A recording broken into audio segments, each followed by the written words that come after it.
Saudara Menteri Pemuda dan Olahraga Republik Indonesia Zainuddin Amali bersama Gubernur Aceh Nova Iriansyah dan Gubernur Sumatera Utara Edi Rahmayadi Kamis mendeklarasikan tuan rumah bersama PON ke-21 tahun 2024 mendatang di Anjung Monmata, Kota Banda Aceh. Menpora Zainuddin Amali bersama dengan Gubernur Aceh serta Gubernur Sumatera Utara melakukan deklarasi Pekan Olahraga Nasional Aceh Sumatera. PON ke-21 direncanakan akan dilaksanakan di Aceh dan juga Sumatera Utara. Untuk PON ke-21 tahun 2024 mendatang, Aceh dan Sumut telah memilih dan membagi sejumlah cabang olahraga untuk dipertandingkan nantinya.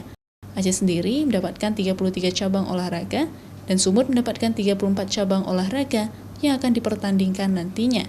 Selain itu, Menpora juga meminta sejumlah daerah nantinya untuk terus mengembangkan potensi-potensi atletnya sehingga kebiasaan yang terjadi sebelum-sebelumnya dapat diubah, seperti merekrut atlet daerah lain untuk berlaga di PON ini. Kita akan mulai di PON Aceh Sumatera Utara ini prestasi diperoleh melalui pembinaan, bukan dengan ngambil atlet yang sudah dibina dari sejak dini oleh daerah lain, kemudian dengan iming-iming supaya tercatat sukses prestasi. Itu tidak bagus, tidak sehat untuk pembinaan olahraga kita. Nah, saya senang, saya apresiasi kepada Gubernur Aceh dan Gubernur Sumatera Utara. Kedua beliau berkomitmen dengan prinsip ini dan juga prinsip saya dan Ketua Umum KONI, Pak Marsiano Norman, kita akan perkuat itu.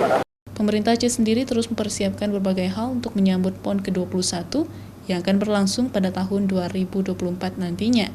Sebagai tuan rumah untuk 33 cabang olahraga, Aceh akan menggunakan berbagai lokasi di sejumlah kabupaten kota, mulai dari Banda Aceh, Aceh Besar, Sabang, Pidi, Biren, Loksmawe, Aceh Utara, Aceh Timur, Aceh Tengah, hingga Aceh Jaya, serta berbagai kesiapan lain seperti sarana olahraga, perhotelan, transportasi, layanan kesehatan, dan juga hal-hal lainnya.